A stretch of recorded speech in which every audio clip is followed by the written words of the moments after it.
السلام علیکم ورحمۃ اللہ وبرکاتہ۔ امید ہے کہ آپ لوگ خیر و عافیت کے ساتھ ہوں گے۔ اب تمام لوگوں کا میرے یوٹیوب چینل میں استقبال ہے، خیر مقدم ہے۔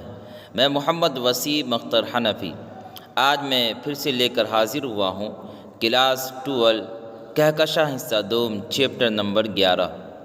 یہ چیپٹر مولانا ابوالکلام آزاد کا ہے۔ آج ہمیں اس چیپٹر کو آف لائن کی طرح آن لائن میں پڑھنا ہے، اور پھر اس چیپٹر کے جو مختصر ترین سوالات اور مختصر سوالات ہیں ہمیں اس کو دیکھنا ہے اور آنے والے اگزام کی تیاری کرنی ہے۔ اس لیے آپ سے گزارش ہے، اگر آپ چاہتے ہیں کہ کم وقت میں اچھی تیاری ہو، اچھے نمبرات آئیں، تو آپ ہم سے جڑ جائیں اور آنے والے اگزام کی تیاری کریں۔ خود بھی جڑیں، اپنے دوست احباب کو، ساتھیوں کو بھی جوڑیں تاکہ ان کا بھی بھلا ہو جائے۔ تو آئیے شروعات کرتے ہیں۔ دیکھیے، یہ چیپٹر ہے مولانا ابوالکلام آزاد کا۔ مولانا ابوالکلام آزاد کا اصل نام کیا تھا؟ محی الدین احمد تھا۔ یاد رکھنا ہے، بار بار پوچھا جاتا ہے مولانا ابوالکلام آزاد کا اصل نام کیا تھا؟ محی الدین احمد۔ یہ کب پیدا ہوئے، کہاں پیدا ہوئے؟ 1888 عیسوی میں۔ کہاں پیدا ہوئے؟ تو مکہ مکرمہ میں پیدا ہوئے۔ 1888 عیسوی میں مکہ مکرمہ میں پیدا ہوئے، جہاں ان کے والد مولانا خیر الدین مدرس تھے۔ یعنی مکہ مکرمہ میں ان کے والد صاحب، جن کا نام مولانا خیر الدین تھا، مدرس تھے، یعنی استاد تھے، ماسٹر تھے۔ ان کا تاریخی نام فیروز بخت رکھا گیا۔ ان کا تاریخی نام کیا رکھا گیا؟ فیروز بخت۔ بچپن میں ہی اپنے والد کے ساتھ مولانا آزاد ہندوستان آ گئے۔ یعنی مولانا ابوالکلام آزاد اپنے بچپنے کے زمانے میں اپنے ابو کے ساتھ ہندوستان آ گئے اور کولکتہ میں مستقل قیام ہو گیا۔ یعنی مستقل رہنا سہنا کہاں ہو گیا؟ ہندوستان کے اندر کولکتہ میں ہو گیا۔ اب دیکھیں، ان کی ابتدائی تعلیم والد کی نگرانی میں ہوئی۔ ظاہر سی بات ہے، ان کے ابو مولانا خیر الدین جو ہے پڑھے لکھے آدمی ہیں، اس لیے ان کی ابتدائی تعلیم جو ہے اپنے ابو کے دیکھ ریکھ میں ہوئی۔ بعد میں مولوی محمد یعقوب، مولوی نذیر الحسن امیٹھوی، مولانا سعادت حسین وغیرہ سے انہوں نے ابتدائی تعلیم پائی۔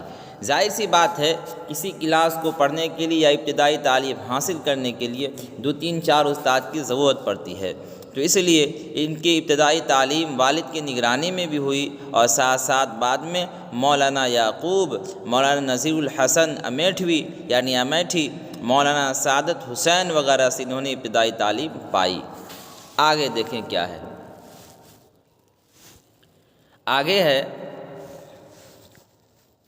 15 برس کی عمر میں ان کے والد نے اپنے گھر میں انہیں طلباء کا ایک حلقہ درس و تدریس کے لیے سونپ دیا، جسے وہ کامیابی سے سنبھالتے رہے۔ جب یہ 15 سال کے ہوئے تو ان کے ابو گھر میں ہی طلباء کا یعنی پڑھنے والے بچوں کا ایک حلقہ، ایک درس، ایک کلاس ان کو سونپ دیا، جسے وہ کامیابی سے سنبھالتے رہے۔ ظاہر سی بات ہے، ابو پڑھے لکھے ہیں اور اللہ نے انہیں بھی کامیاب بنایا تھا، اس لیے وہ 15 سال کی عمر سے ہی بچے کو پڑھانا لکھانا شروع کر دیا تھا۔ اسی دوران انہوں نے شعر و شاعری اور ادبی صفحات کی طرف قدم بڑھائے۔ ان کی تخلیقات ملک کے مؤخر رسائل اور اخبارات میں شائع ہونے لگی تھی۔ ان کی تخلیقات یعنی وہ جو لکھا کرتے تھے، وہ ملک کی جو مؤخر یعنی سب سے بہتر جو جہاں رسائل یہ رسالہ کی جمع ہے اور اخبارات یہ اخبار کی جمع ہے، وہاں شائع ہونے لگی تھی۔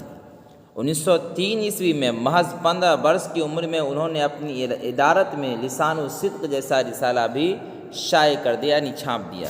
15 سال کی عمر تھی تو انہوں نے لسان الصدق جیسا رسالہ بھی کیا کر دیا؟ شائع کر دیا، یعنی چھاپ دیا لکھ کر کے۔ اسی عمر میں انہوں نے مختلف شہروں میں مذہبی اجتماع سے خطاب کرنے کے لیے مدعو کیا جاتا رہا۔ ان کو 15 سال کی عمر سے ہی لوگوں نے مختلف شہروں سے مذہبی اجتماع کے اندر آنے کی دعوت دینے لگے۔ مذہبی اجتماع جیسے ہم لوگ کا ہوتا ہے، جلسہ ہوتا ہے، جلوس ہوتا ہے، میلاد ہوتا ہے، تو اس کے اندر ان کو بلایا جانے لگا۔ بعد میں وہ الندوہ اور وکیل کے شعبہ ادارت سے بھی متصل ہو گئے۔ کون؟ مولانا ابوالکلام آزاد۔ اور 1906-07 عیسوی میں محترمہ زلیخا بیگم سے مولانا کی شادی ہوئی۔ 1906-07 عیسوی میں ان کی شادی ہوتی ہے، کن سے ہوتی ہے؟ محترمہ زلیخا بیگم سے، اور 1908 میں ان کے والد کا انتقال ایک مختصر بیماری کے بعد ہو گیا، یعنی 6-7 میں شادی ہوئی اور 8 میں ان کے ابو کا انتقال ہو گیا۔ مولانا مصر، ترکی اور عراق کے سفر پر روانہ ہو گئے۔ کب؟ 1908 میں ہی مولانا مصر، ترکی اور عراق کے سفر پر روانہ ہو گئے۔ آگے دیکھیں کیا ہے، آگے ہے آپ کو 1912 میں انہوں نے اپنا اخبار الہلال کولکتہ سے نکالا، جسے بعد میں ہندوستان کی جنگ آزادی کا سب سے معتبر ترجمان مانا گیا۔ کب نکالا گیا؟ 1912 عیسوی میں۔ کس نام سے؟ الہلال کے نام سے۔ کہاں سے؟ کولکتہ سے۔ لیکن 1914 میں حکومت وقت کے عتاب کے سبب الہلال بند ہو گیا۔ ظاہر سی بات ہے، اس میں ہندوستان کے جنگ آزادی کے متعلق باتیں تھیں، اس لیے اس کو کیا کر دیا گیا؟ بند کر دیا گیا۔ 1915-16 میں الہلال کے بدل کے طور پر البلاغ شائع ہوا۔ اس کے بدل کے طور پر پھر البلاغ شائع ہوا۔ حکومت وقت کو مولانا آزاد کی تحریر ناگوار معلوم ہوئی اور اس نے البلاغ کو نہ صرف بند کرنے پر مجبور کیا بلکہ مولانا آزاد کو صوبے سے باہر جانے کا بھی حکم دے دیا کہ آپ اس اسٹیٹ سے باہر چلے جائیں۔ اوائل اپریل 1916 سے وسط جنوری یعنی 20 جنوری 1920 تک تقریباً 44 مہینے مولانا آزاد رانچی میں نظر بند رہے۔ رانچی میں کیا رہے؟ نظر بند ان کو کیا گیا۔ نظر بند سے رہائی کے بعد وہ 1920 میں مہاتما گاندھی کے بلاوے پر کانگریس اور خلافت تحریک کے مشترکہ اجلاس میں شریک ہوئے۔ نظر بند رہے یعنی ان کو قید میں رکھ دیا گیا۔ جب 44 مہینے رہے جیل کے اندر، قید کے اندر، تو اس کے بعد جب ان کی رہائی ہوئی تو 1920 عیسوی میں مہاتما گاندھی سے کے بلاوا جب آیا تو ان کے بلاوے پر یہ کانگریس اور خلافت تحریک کے مشترکہ اجلاس میں شریک ہوئے، اور پھر سیاسی زندگی سے وہ کبھی الگ نہیں ہو سکے۔ اس کے بعد یہ سیاست سے اپنا تعلق جوڑ لیے۔ اس کے بعد دیکھیے کیا ہے، اس کے بعد محض 35 برس کی عمر میں مولانا آزاد 1923 عیسوی میں کانگریس کے صدر منتخب ہوئے۔ بہت کم عمر میں ان کو کیا کیا گیا؟ کانگریس کا صدر منتخب کیا گیا 35 سال کی عمر میں۔ اس سے کم عمر میں کانگریس کی صدارت کسی شخص کو نصیب نہیں ہوئی۔ اسی طرح 1940 سے 1946 کے دوران لگاتار 6 برسوں تک وہ کانگریس کے صدر رہے۔ ٹھیک ہے، اتنے دنوں تک مسلسل کانگریس کی صدارت بھی کسی ایک شخص کے حصے میں نہیں رہی۔ مولانا کی صدارت کے دوران ہی بھارت چھوڑو تحریک اور کیپینٹ مشن کے واقعات ہوئے۔ مولانا آزاد ہندوستان کے پہلے وزیر تعلیم بھی بنائے گئے۔ وزیر تعلیم یعنی شکشا منتری بنائے گئے، اور اپنی وفات 22 فروری 1958 تک وہ اس عہدے پر قائم رہے۔ کون؟ مولانا ابوالکلام آزاد قائم رہے۔ اس دوران وزیر اعظم کے ملک سے باہر جانے کے موقع سے وہ انچارج وزیر اعظم کے طور بھی کام کرتے رہے۔ کون؟ مولانا ابوالکلام آزاد۔ وزیر تعلیم کی حیثیت سے انہوں نے ملک میں تعلیم کا جو جدید ڈھانچہ قائم کیا وہی کم و بیش آج بھی ترقی پا رہا۔ کس طریقے سے بچے کو تعلیم دینی ہے، اس کا نصاب ایک کلاس کے اندر کیا ہونا چاہیے، ان تمام کو مولانا ابوالکلام آزاد نے کیا کیا؟ ترتیب دی۔ دیکھیے، مولانا آزاد صرف سیاستداں یا خطیب نہیں تھے، انہوں نے متعدد تصانیف یادگاریں چھوڑی ہیں۔ کیا کیا چھوڑی ہے؟ دیکھیے، تذکرہ خود نوشت ہے، یہ ترجمان القرآن 3 جلدیں میں ہے۔ انڈیا ونس فریڈم اور غبار خاطر ایسی کتابیں ہیں جن کی بدولت مولانا آزاد ایک صاحب طرز ادیب اور منفرد نثر نگار تسلیم کیے جاتے ہیں ان کے خطوط اور مضامین کے متعدد مجموعے بھی شائع ہو چکے ہیں۔ کس کے؟ مولانا ابوالکلام آزاد کے شائع ہو چکے ہیں۔ بہت ساری اہم باتیں تھیں جو اس چیپٹر کے اندر بتائی گئی۔ اب آگے دیکھتے ہیں اس چیپٹر کے جو مختصر ترین سوالات ہے ہم اس کو دیکھتے ہیں۔ دیکھیے، مختصر ترین سوالات مع جوابات۔ غبار خاطر کس زمانے کی تصنیف ہے؟ کس زمانے میں لکھی گئی؟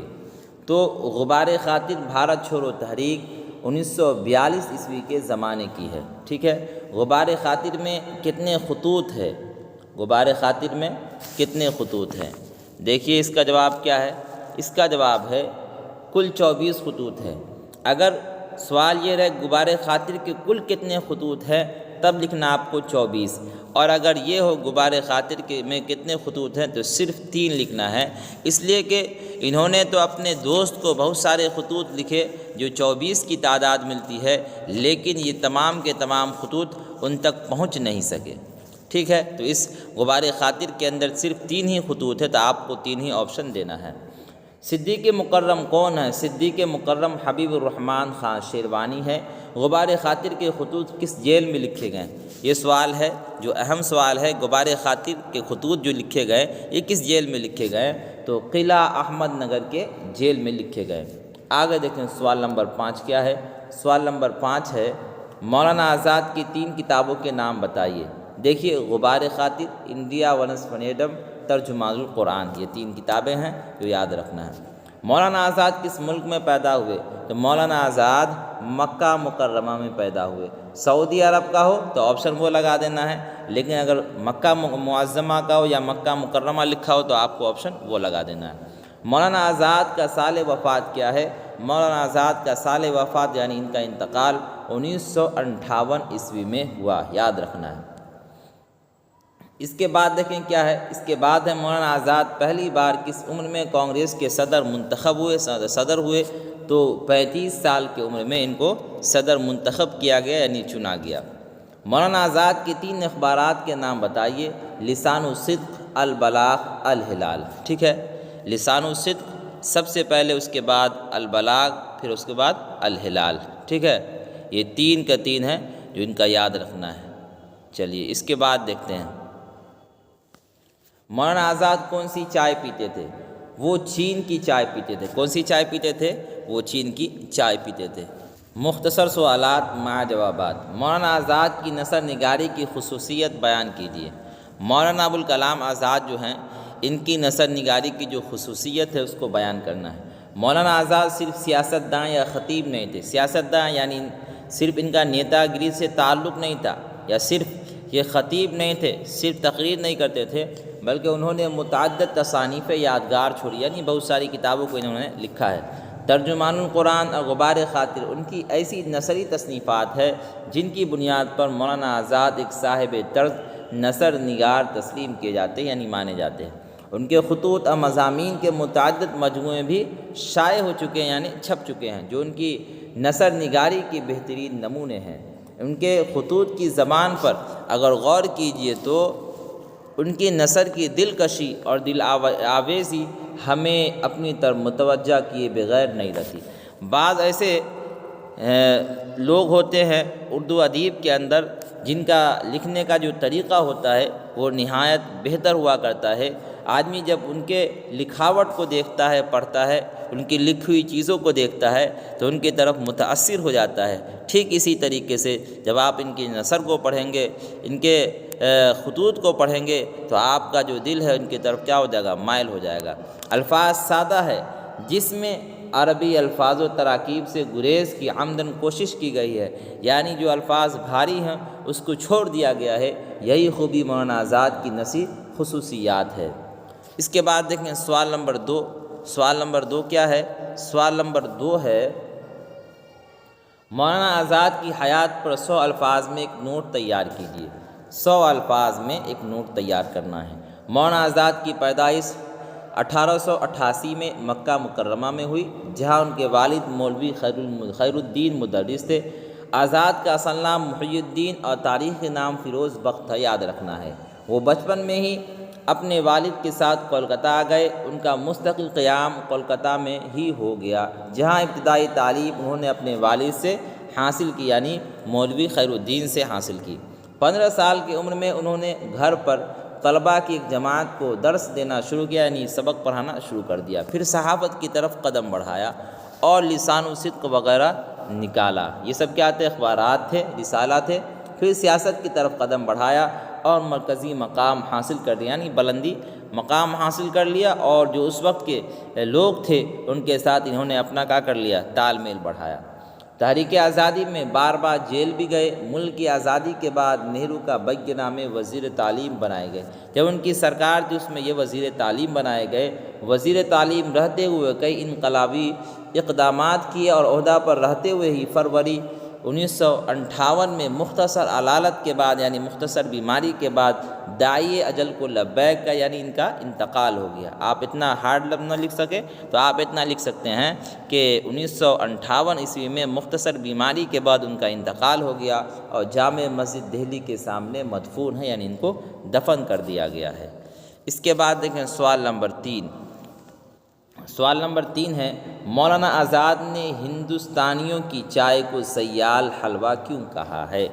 دیکھیے مولانا آزاد نے ہندوستانیوں کی چائے کو ایک سیال حلوہ اس لیے کہا ہے کہ وہ چائے نوشی کے معاملے میں بہت ہی اعلیٰ ذوق واقع ہوتے تھے، چائے پینے کے معاملے میں بہت ہی اعلیٰ شوق واقع ہوتے تھے یعنی بہت ہی اعلیٰ شوق رکھتے تھے۔